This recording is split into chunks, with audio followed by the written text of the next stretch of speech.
네, 총선이 이제 일주일도 채 남지 않았습니다. 외출도 꺼려지는 시기에 안심하고 투표소에 가도 되는지 걱정하시는 분들 많으시죠.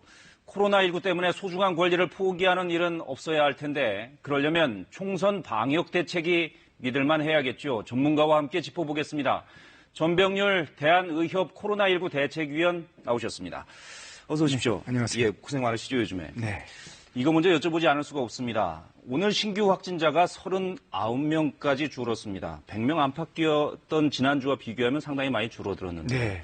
자, 그러면 코로나19 국내 국면 진정세로 접어들었다 이렇게 봐도 되는 겁니까? 네, 일단 이번 주 들어와서는 계속 50명 미만으로 네. 신규 환자가 지금 확인이 되고 있습니다. 어떻게 보면 이제 그동안에 우리가 실시했던 고강도 사회적 거리두기 네. 효과가 나타나는 것을 우리가 분석을 할 수가 있는데요. 이런 양상이 한 1주 내지 2주 정도만 지속이 된다고 한다면은 이제 우리 국민들의 생활도 조금은 좀 숨을 돌릴 수 있는 그런 상황으로 진입할 수 있지 않을까 하는 예. 생각을 합니다. 다만 아직까지도 해외에서 들어오는 그 입국자들이 예. 계속해서 많은 수의 환자들이 발생을 하고 있어요. 오늘 39명 신규 확진자 중에 26명이 해외에서 들어온 분들입니다. 예. 그렇기 때문에 해외 입국자에 대한 관리가 잘 이루어져야 되고요. 뿐만 아니라 최근에 뭐 유흥업소라든지 또는 의료기관에서의 환자 발생이 계속해서 발생하는 점을 감안했을 때 이들에 대한 관리가 철저하게 이루어져야지만이 예. 우리가 하루 평균 30명 수준 정도로 예. 환자를 좀 진정 국면으로 진입할 수 있을 것으로 생각을 합니다. 네. 그러니까 지금 사회적 거리두기가 일정 정도 효과를 나타내고 있는데 네. 지금 교수님 말씀으로는 이런 상황이 1, 2주 정도는 더 유지돼야 일상으로 이제 좀 어느 정도 복귀할 수 있다. 이런 말씀이시죠? 네, 그렇습니다. 네. 그렇군요. 본론으로 좀 들어가 보겠습니다. 오늘 총선 방역 때문에 모셨습니다. 네. 먼저 성부안위가 마련한 투표소 방역 대책을 저희가 그래픽으로 준비했는데 네. 그거 좀 잠깐 같이 보시죠. 네. 자, 그래픽을 좀 보여주시면요. 자, 우선 모든 유권자는 저렇게 마스크를 착용해야 투표소에 들어가실 수가 있고요. 투표소에 입장할 때는 발열 체크를 하게 됩니다. 이때 열이 있거나 호흡기 이상 증세가 나타난 사람들은 바로 임시개표소로 이동해서 따로 별도로 투표를 하게 되고요.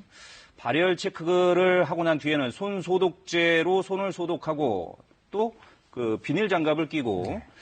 그리고 앞 사람과 1m 간격으로 줄을 서서 대기를 해야 합니다. 그리고 투표소는 수시로 소독을 하겠다라는 게 선관위의 설명입니다. 자, 이게 방역 대책의 주요 내용들인데, 네. 자, 정 교수님, 네. 당장 내일부터 사전 투표가 시작됩니다. 네. 어떻습니까? 저 정도면은? 네, 뭐 저 정도면은 실제 이제 그 증상이 없는 분들에 대해서는 뭐 거의 뭐 감염의 전파 없는 네. 그런 상황으로 지금 대비가 되는 것 같고요. 설사 증상이 있는 그런 우리가 확인되지 못한 감염자일지라도 저런 마스크 착용 그리고 이제 손세정제 사용 예. 또 비닐장갑 착용 이런 과정을 통해서 본인이 비말을 전파할 수 있는 그런 행동만 하지 않는다면은 예. 안전한 상황에서 투표가 이루어질 수 있을 것으로 생각을 합니다. 네. 그러면 좀 돌려서 이렇게 한번 질문을 드려볼게요. 가정을 한번 해보죠. 만약에 함께 있었던 유권자 중에 감염자가 있었다면, 네. 나와 함께 있었던 유권자 중에 감염자가 있었다면 이렇게 마스크 쓰고 손세정제하고 비닐장갑 끼고 1m 떨어져서 투표를 하면 네. 감염 위험이 크지 않다 이렇게 보시는 겁니까? 네, 그렇습니다.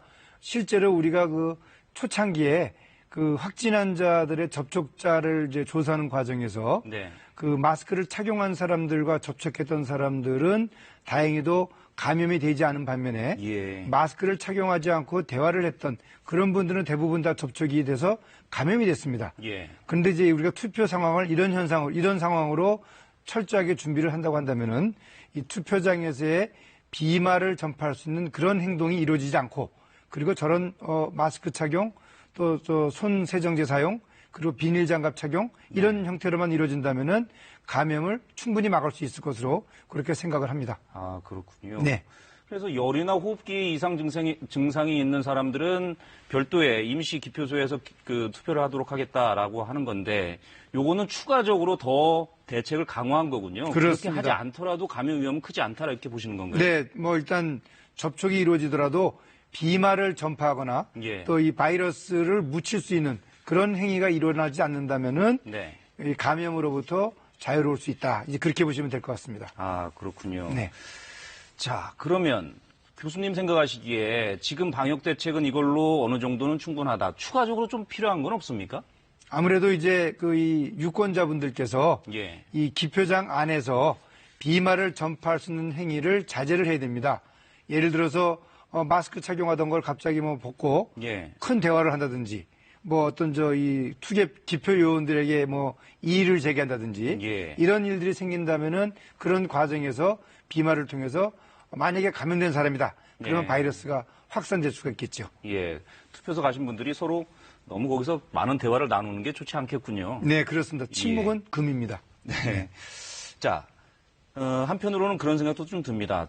우리 이제 투표하러 간 사람들은 잠깐 가서 투표하고 오는 거지만 거기 투표소 사무원들 있지 않습니까? 네. 그분들은 하루 종일 앉아서 수많은 그 유권자들이 투표하는 것을 다 대면으로 접촉을 해야 되는데 그분들은 위험하지 않을까요? 네, 사실 그분들이 어떻게 보면 더 위험에 노출될 수가 있습니다. 네. 우리가 이제 일선 의료기관에서 환자를 진료하는 의사 선생님들이 가장 많은 위험에 노출되어 있다고 하는 것처럼 네. 이분들도 장기간 오랜 이 시간 동안에 노출되어 있기 때문에 반드시 마스크를 착용을 하고 가급적이면은 이 대화를 자제하는 그런 형태로서 기표 이 종사 요원으로서 활동을 하시는 것이 좋겠습니다. 그렇군요. 그분들도 뭐 각별히 좀 챙겨봐야 될 것 같습니다. 네. 근데 투표도 그렇지만 개표 과정도 좀 그렇습니다. 이번에는 뭐 또 투표 용지가 워낙 길어서 네. 그 개표할 때 이렇게 수작업을 해야 된다 그래요. 그렇습니다. 수개표를 해야 된다 그러는데 네.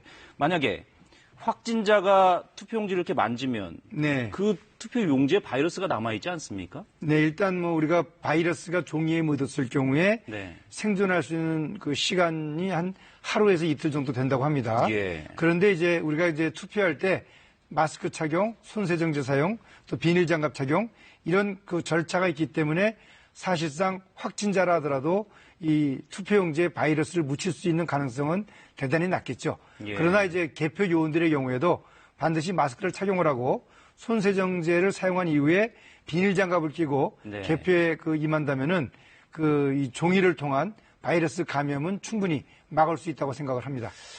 그렇군요. 근데 개표 과정에서 그거를 그 비닐 장갑을 끼고 할 수 있을지는 잘 모르겠습니다. 어쨌든 개표 과정을 한번 지켜보도록 하죠. 정부도 아마 선관위도 준비를 하고 있을 겁니다.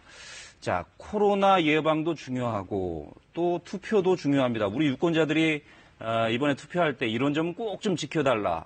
아니면 이렇게 하면 좀 감염 위험을 줄일 수 있다라는 어떤 힌트를 좀 주실 수 있는 게 있다면. 네, 아무래도 이제 우리가 이 코로나19라는 감염병 유행하는 시기에 치러지는 이 투표 처음 아니겠습니까? 예. 예전과는 다르게 이 유권자분들이 투표장에서 거리를 충분히 두표하겠습니다. 예. 우리가 예를 들어서 학교에서 양팔 간격, 뭐 한팔 간격 이렇게 하지 않습니까? 1m 거리를 충분히 두도록 하는 부분. 예. 그리고 가족들이나 지인들이 투표장에서 함께 있다 하더라도 대화는 금물. 예. 그리고 반드시 정해진 절차대로 이 투표 행위에 임하는 것이 대단히 중요하다고 할 수 있겠습니다. 예.